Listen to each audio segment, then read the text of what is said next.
শ্রমিক ভট্টাচার্য যেদিন পশ্চিমবঙ্গের বিজেপির রাজ্য সভাপতি হন সেদিন তিনি একটা লম্বা ভাষণ দিয়েছিলেন।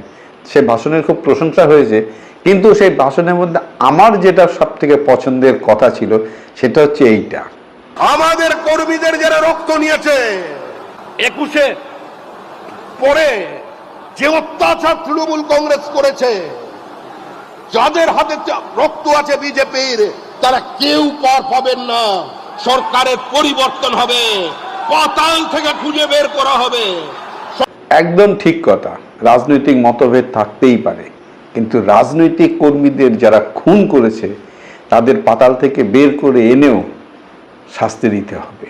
আমি আবারও বলছি, রাজনৈতিক মতভেদ, রাজনৈতিক মতবিরোধ থাকতেই পারে, থাকবেও, কিন্তু তাই বলে প্রতিপক্ষ রাজনৈতিক কর্মীদের খুন করা, এটা বন্ধ করতে হবে।